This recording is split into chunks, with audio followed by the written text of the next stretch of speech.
Salut les pirates, j'espère que vous allez bien, moi ça va bien, c'est vendredi, c'est mon jour préféré parce que le vendredi c'est le jour de live. Et le jour de live c'est le vendredi où on va parler de la formation qui est sortie cette semaine, comprendre les cycles de vie, comprendre les cycles que traverse votre conjoint pendant sa crise existentielle. Et vous, ce que vous traversez aussi, pourquoi des fois vous avez envie d'abandonner, pourquoi des fois vous avez plus la grinta, etc. Vous allez tout comprendre dans cette formation qui est en descriptif de cette vidéo dans le catalogue au 100 formation. Et on va en parler ce soir à 19 h sur cette chaîne YouTube. Commencez à préparer vos questions. Vous pouvez utiliser le lien dès le début de l'après-midi pour poser des questions parce que parfois j'arrive pas au bout. Il y a trop de questions. Le live dure à peu près 1 heure. Vous pouvez regarder le live en différé, bien évidemment. Vous connaissez le système. Aujourd'hui, on va parler de cycle de vie, on va parler de séduction, évidemment. Et, parfois, vous me dites en séance, si on avait appris ça avant, ou alors je sais plus, c'est dur aujourd'hui, après 5, 10, 15, 20 ans en couple, eh bien, on va parler de ce phénomène de séduction. Vous avez une formation formidable qui s'appelle Comment ressusciter le désir, et vous en avez une autre, Comment reséduire votre conjoint. Tout ça va vous permettre de vous mettre à niveau, hein, le pirate 3.0, parce qu'effectivement les années ont passé, les mois ont passé et on ne sait plus trop comment on fait. Donc on a étudié ça même en neurosciences, puisqu'on a répertorié à peu près une quarantaine de techniques de séduction en fonction de recherche d'une relation à court terme et à long terme. On connaît bien ça. Donc on peut aujourd'hui, hein, dans cette vidéo je vais vous en parler, on peut aujourd'hui vraiment savoir ce qui fonctionne et pas ce qu'on lit un peu aléatoirement là dans des revues ou dans d'autres vidéos. Donc on a fait ça sérieusement, hein. Quand on bosse en neurosciences, on prend en compte les niveaux d'extraversion, d'introversion, de l'âge, le degré de la religion, la culture, etc. Les attraits sur les marchés de rencontres, sur le fonctionnement, est-ce que je suis en couple, etc. Et ce qui est bien, c'est qu'on retrouve toujours les mêmes choses, et ce qui est intéressant. Hein. Alors évidemment, on voit, et ça va falloir que vous l'ayez bien en tête, hein, c'est qu'en fonction du fait que vous êtes un homme ou une femme, je sais, c'est pas la mode, eh bien on n'est pas tiré par les mêmes choses. Hein, on est plutôt dans une mode où on ne tient plus compte du genre, mais pourtant en neurosciences, on montre encore que les techniques les plus efficaces sont différentes pour les hommes et pour les femmes.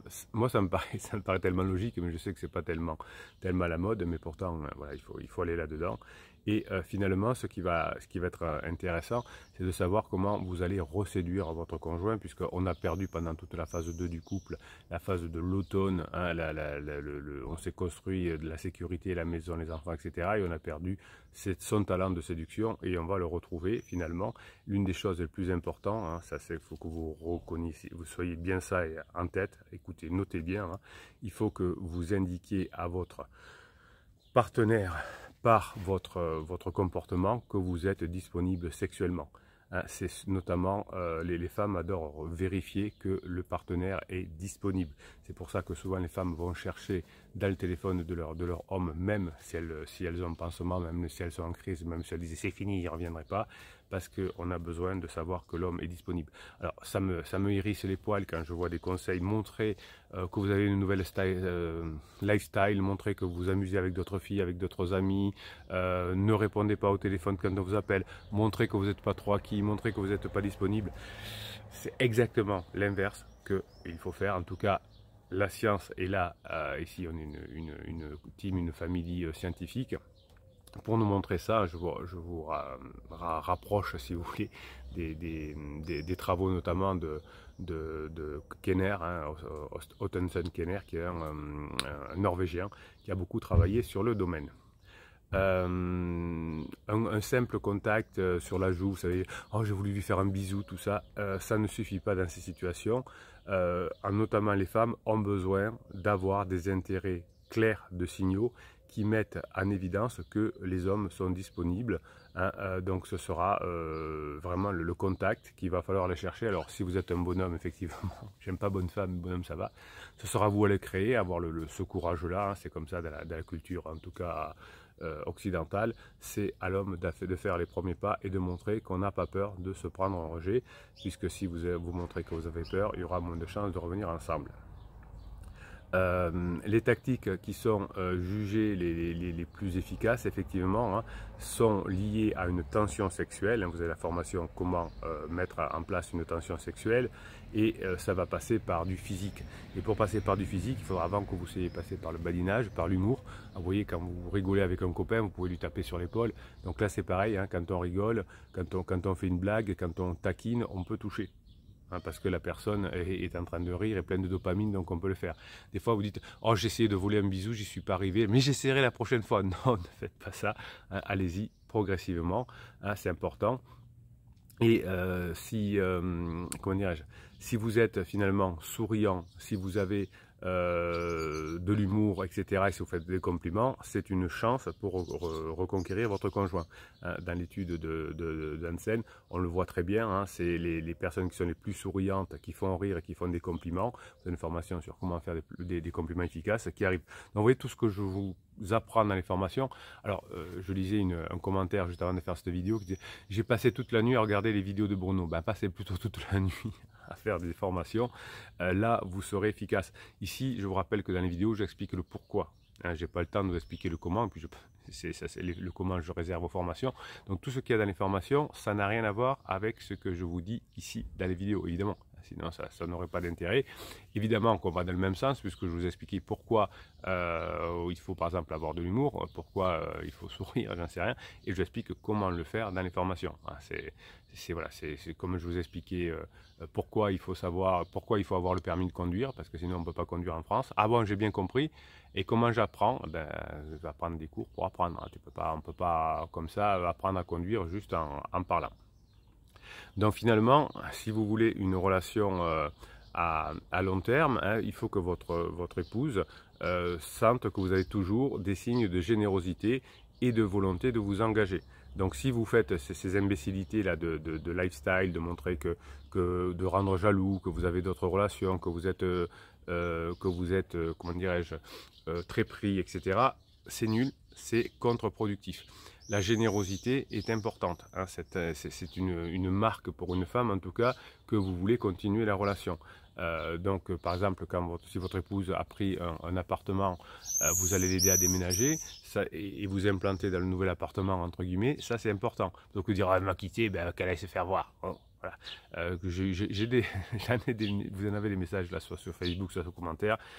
Non, mais je lui dis que maintenant, puisqu'on on était séparés, qu'elle ne compte pas sur moi pour... Bruno, on se calme. Donc finalement,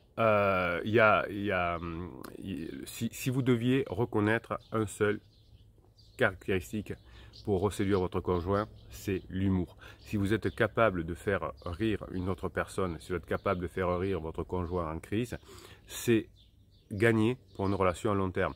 Alors évidemment, si vous voulez une relation à court terme, un coup d'un soir, comme on dit, vous pouvez faire l'homme mystérieux ou la femme mystérieuse.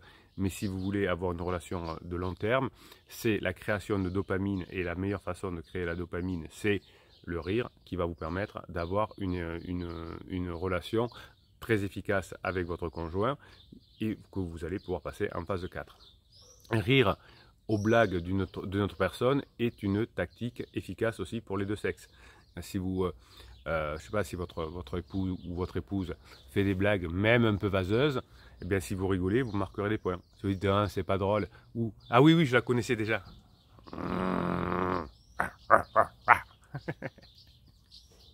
Il est fou ce Bruno.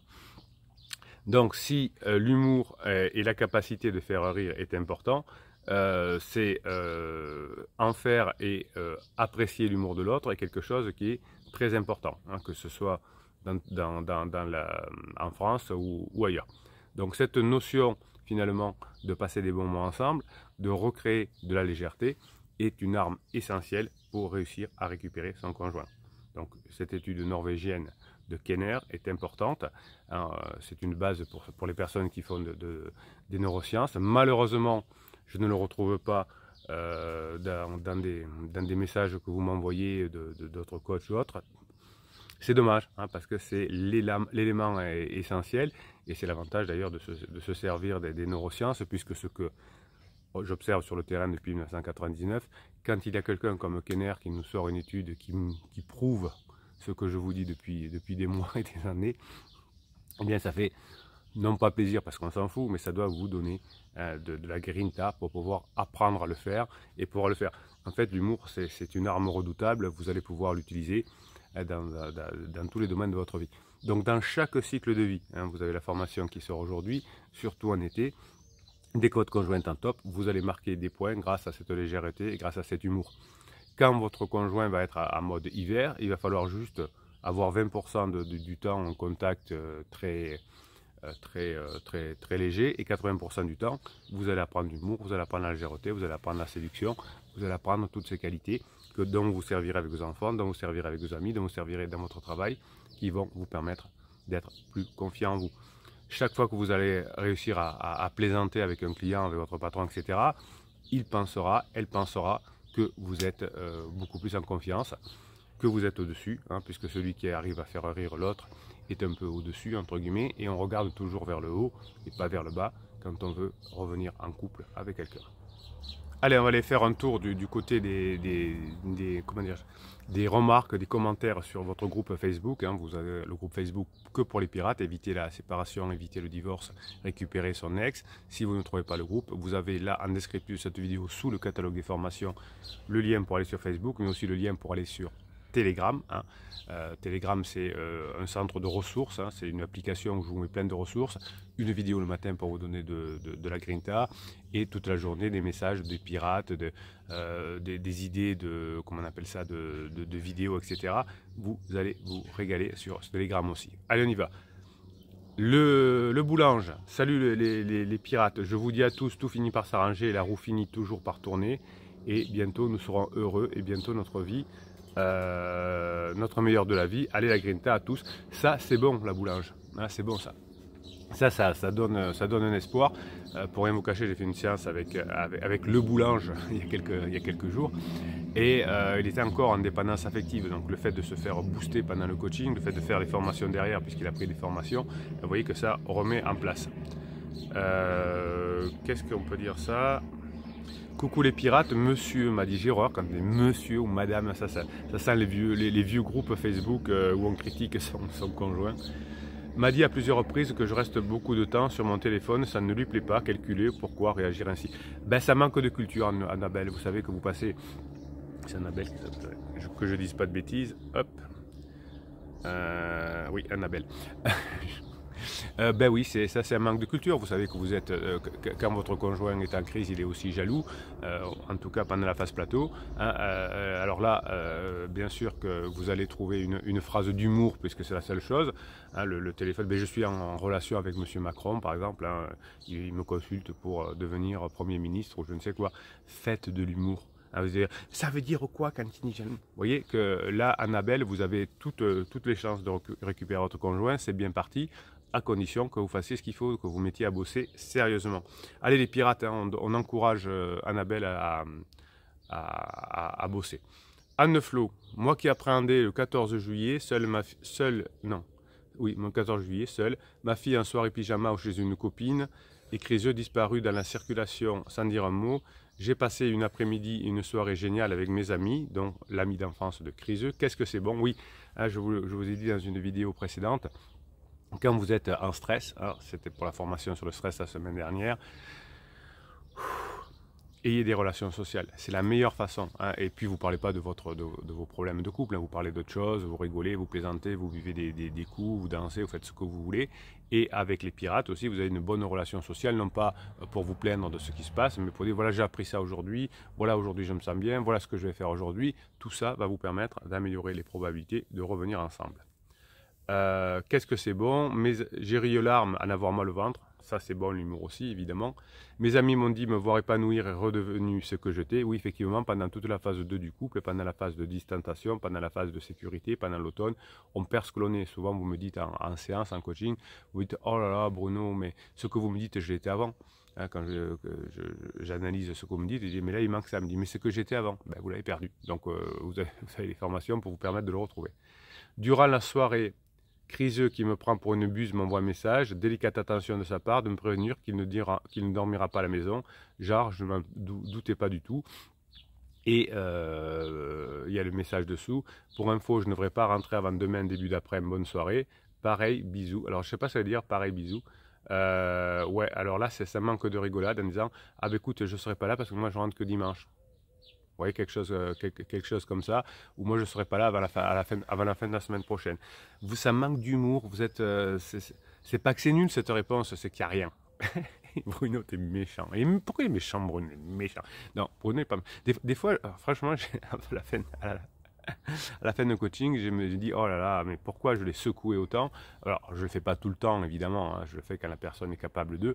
Et je reçois un WhatsApp quelques minutes après, généralement, merci Bruno, c'est exactement ce que j'avais besoin d'entendre. Bon, voilà, ça c'est l'expérience, mais des fois, voilà, c'est vous qui me dites, secouez-moi parce que faire la victime, ça ne me va pas. Voilà, de toute façon, faire la victime, ça amène rien. Chris dit, quand les amis de ton ex-femme, non c'est pas ton ex-femme, c'est la femme en crise, hein, de ta femme en crise actuellement, te disent, eh bien elle nous fait une belle crise de la quarantaine, ça fait 2 ans que je le sais, ben oui, vous voyez que même aujourd'hui, grâce aux pirates, la crise de la quarantaine, la crise existentielle, on commence à en parler de plus en plus. Et ça va aider beaucoup les couples. Alors, je ne dis pas que ça va sauver le monde, hein, mais on va vraiment pouvoir se détendre, éviter des séparations qui n'étaient pas nécessaires. Vous savez, quand sur cette chaîne, vous avez beaucoup de vidéos de chevaux au début parce que voilà, pendant un moment, j'ai eu envie de donner mon expertise, mon expérience des chevaux. Et souvent, on me disait, si on vous avait connu avant Bruno, il y aurait eu beaucoup de chevaux qui seraient moins partis à l'abattoir, hein, parce que des fois, on ne savait pas quoi en faire. Il est fou, il a un problème, donc on s'en débarrasser. Et on a sauvé beaucoup de chevaux comme ça. Bien là, c'est pareil, on va sauver des couples qui sont sauvables. Hein. Et évidemment, quand c'est une crise existentielle et quand on est ensemble depuis 5, 10, 15, 20 ans, la plupart du temps, hein, c'est juste qu'on traverse une crise existentielle. Alors, on y va. Nat. Est-ce que je peux mettre? Voilà. Aujourd'hui, j'ai fait une grosse bêtise qui risque de me coûter cher. Oui, ben voilà, quand vous... Le travail doit être régulier. Tous les jours, si vous avez du mal à maîtriser vos pensées, vos émotions, tous les jours, vous écoutez 10 minutes, un quart d'heure de formation et vous faites 1 ou 2 séances de neurohypnose. Je rappelle que la neurohypnose, ce sont des fichiers que je vous mets dans chacune des formations avec de la musique, des ondes binaurales qui calment votre cerveau et des messages subliminaux que vous n'entendez pas ou à peine et qui rentrent directement dans votre inconscient. Mon Criseux avait décidé d'inviter nos 3 enfants et leurs copains-copines. Ah, voilà Criseux qui veut que la famille se retrouve. Et toute la journée, ça m'a perturbé. Je me sentais exclu, abandonné, alors que non, j'avais peur qu'il débarque avec sa pouffe. Voilà, quand on ne bosse pas suffisamment, les erreurs qu'on peut faire. Je me sentais mal parce que, vu son départ, il me laisse dans une situation financière pas simple. Eh bien oui, la première année, ça coûte 20 000 €, les autres années, ça coûte 10 000 en moyenne, parfois beaucoup plus, évidemment. Mais ça doit vous inviter à travailler, à prendre des formations, à les écouter dans tous les sens et pour y arriver. Après mon boulot, j'ai pris ma voiture pour rentrer chez moi et j'ai pris un autre chemin. Voilà, donc Criseux organise les retrouvailles et on ne veut pas y aller. Je n'ai prévenu, je ne suis pas rentré, je ne voulais pas voir mes enfants à partir de partir. Bon. Je n'ai prévenu personne et je n'ai répondu à aucun appel de mes enfants, même pas de Criseux qui, bien évidemment, m'a laissé un gentil message de reproche. Évidemment, vous l'avez mérité, en me disant qu'il fallait que je choisisse aujourd'hui, que je leur gâchais la soirée et que c'était dégueulasse. Ben oui, allez-y, invitez-vous. Je ne sais pas si vous étiez invité. En tout cas, dites à vos enfants, je viendrai avec papa. Je viendrai vous boire le café avec vous. Enfin, bon. À savoir que lui, il me l'a fait. Ce genre de choses, et moi c'est la première fois en 32 ans, vous voyez, la victime. Vous voyez, lui il me l'a fait plusieurs fois, et moi je l'ai fait qu'une fois, donc c'est injuste, je suis une victime. Donc j'ai fait paniquer mes enfants, mes amis que mes enfants ont prévenus, voilà, je ne sais pas si ce sera rattrapable. Oui, il sera rattrapable, mais vous voyez, entre ce qu'il faut faire et ce qu'on fait là, c'est un monde. Alors après, on peut pas se plaindre de reculer finalement quand on fait ce genre de choses-là. Pensez à vous immuniser. L'immuniser, c'est l'éducation, c'est la culture, c'est les formations. Hein, c'est la culture qui sauve le monde, c'est l'éducation qui sauve le monde. Et ça s'apprend à maîtriser ses émotions. Ça s'apprend. Là, ça devait être un bon moment que vous auriez pu passer en famille, que vous auriez pu vous faire inviter si vous n'avez pas été invité. Voilà. Donc, vous voyez que finalement, hein, il y a des pirates, il y a des bébés pirates. Les bébés pirates vont devenir des pirates si ce bébé pirate accepte de travailler. Et vous voyez que ceux qui sont arrivés sont passés par ces étapes-là. On fait des erreurs, on fait des interdits, mais peuvent y arriver. Moins on fait d'interdits, moins on se forme pour, alors vous allez me faire la formation, maîtriser ses pensées et gérer ses interdits, évidemment. Ça coûte, comme vous dites, ça coûte très cher de se séparer. Donc on va éviter, on va investir un peu de temps, un peu d'argent pour éviter de se séparer parce que ça coûte tellement cher. Et ce que vous aurez appris, évidemment, vous l'aurez toujours. Donc on va éviter, on va investir un petit peu là, de son temps, de ses moyens pour éviter le gros clash. Et vous voyez, là, le fait de ne pas avoir travaillé, ça a perturbé vos enfants, votre mari, vos amis, vous, enfin bon, voilà. Allez, on s'y met les pirates, on encourage quand on a un bébé pirate comme ça qui n'y arrive pas encore. On comprend finalement que la vie, elle est juste à long terme. Si vous faites le travail qu'il faut, si vous faites les bonnes actions, si vous revenez dans l'humour, dans la légèreté, vous avez chance d'y arriver. Quand vous ne bossez pas, quand vous ne maîtrisez pas vos émotions, quand vous ne maîtrisez pas vos pensées, eh bien, on peut arriver à des moments comme ça que l'on regrette ensuite. Allez, j'ai découvert, en fait, j'avais décidé de vous lire ce message pour vous montrer le chemin à parcourir. En fait, non, j'ai découvert en même temps que vous. C'est ce que je fais toujours parce que je suis un homme de la spontanéité. Bruno Marchal, il vous dit, passez la journée que vous méritez.